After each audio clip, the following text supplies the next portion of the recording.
Vietnam Steve is on his way. Sing ciao, everybody.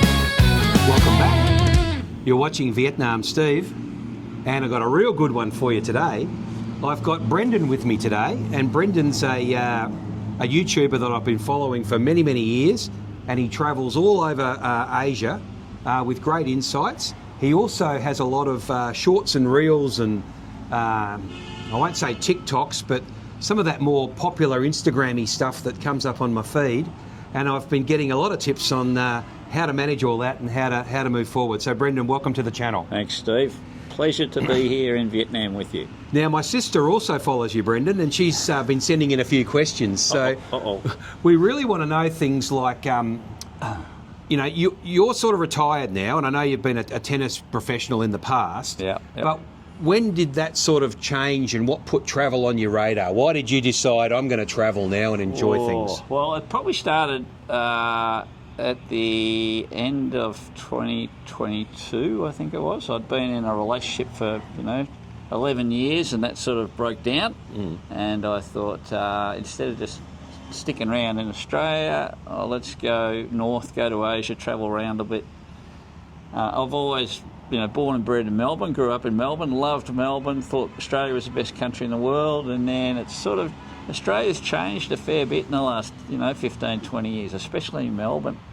And it's not as rosy as it used to be. Now, you seem to, and I've, before I even started watching you, I've seen some shorts from when you were in Thailand. So you seem to have jumped around a bit. I know you did a couple of weeks in Ho Chi Minh City. You've been to Thailand. Yeah. And the ones that I've really been fascinated about have been all these ones in China with the technology, basically. Yeah. So you flit around a bit. What's the reason for the flitting? You're just looking to find your feet, or you've really got things to see? Well, since 2022, like I said, I wanted to find a place in Southeast Asia where I could potentially retire.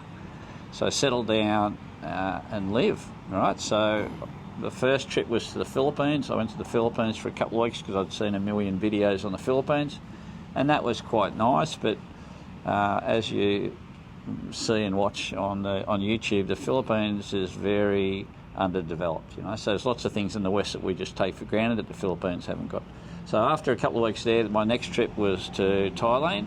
Went to Thailand for a month, actually 2 years ago. Went to Jomtien, which is down on the coast near Pattaya. That was really nice. And this time of year, in December, January, the weather was perfect, 30 degrees every day, perfect, so you go there and it's hard not to like it. So I was there for a month, and then I went back to Melbourne again and coached tennis again, did a lot more coaching. And then a couple of things happened to me, actually 3 things happened to me in the 1 week. So I was coaching away in Melbourne in sort of August, and it's pretty cold in Melbourne in August with rain and pretty cold. And I was coaching away, which I've done for the last 40 years, coaching tennis, and I love coaching tennis. But coaching away, and one of the guys, I was coaching an adult, and coaching away at night time, and it started to drizzle with rain. And when you're coaching, people, they want to keep going, so I didn't want to stop just because a little bit of drizzle. I wanted to keep playing tennis and keep coaching him. And then after about 15 minutes, I got soaking wet. And so got off the court, got in the car, turned the heater on full to try to dry out. Excuse me. And I was driving home, had about a 40-minute drive home. I'm driving home and I'm thinking, geez, I'm tired. I feel so tired. And driving along, then I realised I'd fallen asleep. Yep. And I woke up and I was on the wrong side of the road. And luckily I just swerved back, So that was my first wake-up call. And I thought, what the hell am I doing working like this when I shouldn't be really working that hard? Yeah. So that was the first thing. The next thing, I was really tired a couple of days later, and had my hands full of rubbish. I'm walking out to put it in the bin, and I was so tired and I tripped over. And because I had my hands full of luggage, I didn't put my hands out to save myself. And I went down, went bang, and nailed my collarbone. I thought I'd broken my collarbone. And it wasn't broken, but I was in so much pain. So that was the second thing. And the third thing that happened a couple of days later is I was coaching away tennis, and I look over and like 2 courts away, there was a guy my age, and he'd had a, not a heart attack, but his heart his heart actually stopped. So he could have died. So I had 3 incidents that potentially, or two from mine could have been fatal, and Yeah. the other guy could have died. So then I thought, do I want to just keep doing what I'm doing, Yeah. or should I bite the bullet and Travel? Yeah, go Yeah. away. So that's when I decided to buy a one-way ticket and head north, and I did that in September last year. So And you've been travelling pretty much ever since? I've spent last year I went to China 4 times. Yep. And loved it, absolutely loved All right. it. Yep. I might show people where we are here, and then we'll Yes. come back and talk about the China escapades. Spin it round. Yeah. So this is called Flower Park. Now, it actually has a Vietnam name, but I can't pronounce that. But it's a lovely park right on the bay here, and you can see the islands out there that you'd normally see at Ha Long. And it's got a walkway. So where Brenden and myself are sitting here is we're underneath this walkway in the shade, obviously, but that walkway is pretty well utilised by people at night. It's not a kilometre around, so it's 800 metres around, but a lot of people walk round. So we thought we'd sit here and Have a chinwag. have a chinwag. Now, one of the things you just mentioned going to China, and Yep. and maybe in a few days we'll go up to the China border here, it's only 100 miles from here, so we can go up there and have a look and you can film it. Yep. But one of the things you were telling me about was you had a China toolkit. Yes. And you're helping people that want to get into China, because when you said you'd been to China 4 times, I'm thinking you must have had some experiences that you can share with people. Yes, yeah. So I developed basically a China toolkit for Western people that have never been to China, because China is like a different planet. They don't use cash. You can't use your credit cards. So when you go there from a Western point of view, there's all these things that you think you should be able to do, like go to the shops and pay for things with your credit card. You can't do that in China. Well, even using the restroom, there's an experience in the first time you go. Most of the time, the restrooms are just a hole in the floor. Yeah, So that's the big difference. But number one is the whole payment system. Like, no, Google doesn't work in China, so you need to get a VPN. So I worked a fair bit and developed a toolkit designed for people that are in the West, especially that are a bit older, like us, that want to go to China for the first time. Fantastic. So what I'll do is I'll link Brendan's channel in the show notes below, and go across there and hit him up in his comments for having a look at his China toolkit. Yeah, that'd be good. One of the things that my sister wanted to ask was, I touched the microphone, sorry. That's all right. She wasn't sure where you were, because she's seen that you were walking around the streets in Melbourne waxing lyrical, then you're in China, and then you're in Thailand, and now you're here. Yeah. What's driving you to keep moving? Are you going to be a month person, or are you going to be having a home base eventually and trying to No, I think there? I'd like to have a home base for sure. Yeah. So I'd like to find a place that I like and settle down, and potentially have a partner, and because I'm single at the moment. Yep. So, but I've got to find a place that I like, and I've just, as I think we just mentioned, I've just spent the last 2 months in Thailand, in Hua Hin in Thailand. Yeah, very nice. Yeah, Hua Hin is really nice. Yep. So a lot of Westerners go to Hua Hin to retire. A lot of Northern Europeans and Aussies, and so that's really nice. Now, one of the things that we like as Westerners is the geo arbitrage on the costs coming to Southeast Asia. Yeah. Are there some things that you've found that were more expensive than you thought they were going to be? The only thing that's expensive in Asia, I think, are the things that you have to import from the West. Yeah. So if you want Western food, for example, they have to import that. So what we're used to paying a certain price in the West, if they have to import it into Asia, it tends to be more expensive. Yeah. But everything else is super cheap. And we said early on we're paying $4, $5 or $6 a person for our meals, but we're not having steak and pizza. No. We're eating bun cha and char muk, the squid one. Yeah. We're eating what the locals eat, albeit maybe not as the locals eat. We're eating a restaurant version of what the locals eat. Yeah. Things that have been cheaper that really are ticking your boxes in Southeast Asia. What sort of things tick your boxes? Food is the big thing. Yeah. Transportation is so cheap. Yep. Like we've already mentioned, come out here on a 3-hour, basically a private taxi, and it cost me 17 Australian dollars. Yep. If you go 3 hour personal ride in the Yep. west, it costs you a lot more than that. Yep. And also airfares, getting around, very cheap.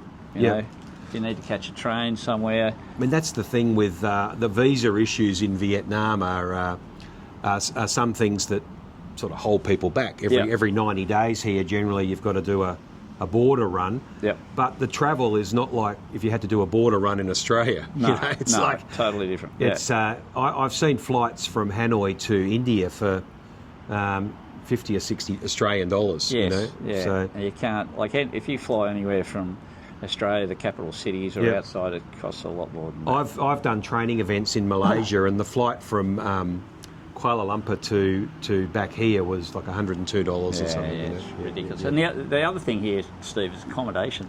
Yeah. Like, Yep. at the moment, I'm staying in a hotel, and it's costing me $27 a Yep. night, I think. Yep. So that same hotel room in Melbourne or Australia, easily $180, $200 a night. You know, Yep. like, Yep. easily. Yep.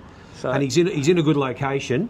He's in a tourist area, but it's the middle of winter now, so there's no tourists down there. No. But it is a good location, and he's on the Bai Chai Beach, which we drove past last night, and there's a big screen getting set up for a beach party on the weekend, which we might Yeah. go to tonight. The other thing too, the big difference between Asia and Australia is like the night life. Yeah. And when I say nightlife, I don't mean Yeah. bars and discos or Activity. nightclub. Night- Yeah, I mean going out for dinner and just walking around and just a lot more active at night. That's what I've So found. we've got a row of coffee shops up this road here, and we walk past them in the day here. It's dead, and the chairs are folded up, and Yeah. nothing's happening. But you drive past at nights, and the lights are flashing, and Yeah. the ladies are out there in their short skirts and high boots taking photos and Yeah. things. They really dress up here in Vietnam, the ladies, don't Yeah. they? Like they're all We bleeding just up. had a rat run across the across the footpath I here. didn't even see it.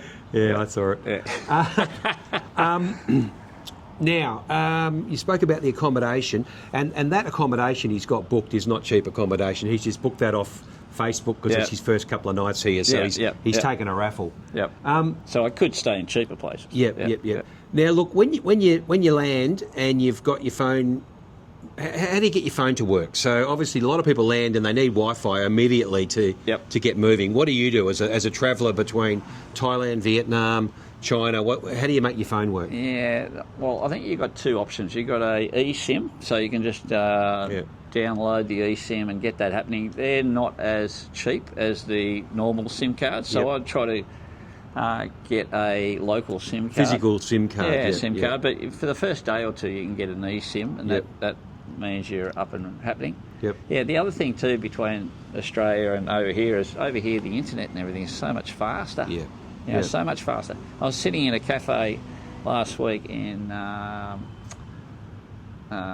Hue Hin in Thailand, and it was like 1,000 megs download and 800 megs upload. Like Yep. that never happens in Australia. Like it's so fast. Yeah. Which is Wi-Fi's really good. everywhere. Yeah. So I've got a local SIM, so my Australian SIM works here, but I have a local SIM simply because it's so cost effective. I think it's $6 or $8 a month, and I get 4 or 5 gig a day, which nobody uses. No. Yeah. All right, we might leave this one here. Yep. Like the content, if you like the content, share it with somebody that might want to go to China and they can track down Brenden. Yep. And the other thing I wanted to ask you before we go is, for people that want to travel, but they've got that, not procrastination, but they just never do it. So what can you say to those people that, they've passed 55, Yep. they're a bit at a loose end, they know what they want to do, but they don't know the first step? I'd say just do it. Just do it. Like people are a bit scared to do it. When I tell people, or when I told them I was going to China on my own, like a lot of people were shocked. You know, Yep. oh, how can you get around? Because China is a lot different. Yep. But people are friendly. You know, it's amazing. I had a few people in China actually approach me and say, you know, are you okay? Can I help you? You know, and you work out the language barrier. Yep. Once you've got VPN in China, which is a virtual private network, then you can access Google and Facebook and everything else. So it becomes normal. Yep. But you know, here and Thailand, Philippines, Malaysia, I stopped in at Malaysia for a week. everyone's the same, no matter where you are in the they world. are. As Some long as you're people. not being an idiot Yep. and you're trying to do the right thing, then people And are friendly. even here, just before I wrap up, I might have been with another colleague last week, but we filmed a lady who was just walking into the cafe because she had on a nice, like a teddy bear outfit with ears. Yeah. And I said to her, I really like your outfit. And she said, oh, and very beautiful lady. She says, where are you from? I said, Australia. She says, welcome to Vietnam. I hope you enjoy your stay in Vietnam, in English. You know? Very welcoming. I think a lot of people do understand and speak a bit of English, but they're a bit hesitant. Yes. Because they don't speak it every day. So Yes. they're just a little bit, they don't want to sound like they don't. And you might notice here all the kids want to say hello. What is your name? Yeah, everybody says hello to you. Yeah. All right. We'll wrap it up there. Now, I have a little jingle at the end of my YouTube, so we'll have to let it run for a little bit just so Okay. the jingle can play. Yep, so we can... Yeah, we can dance. So thanks for watching. Stay frosty, and I'll see you in the next one.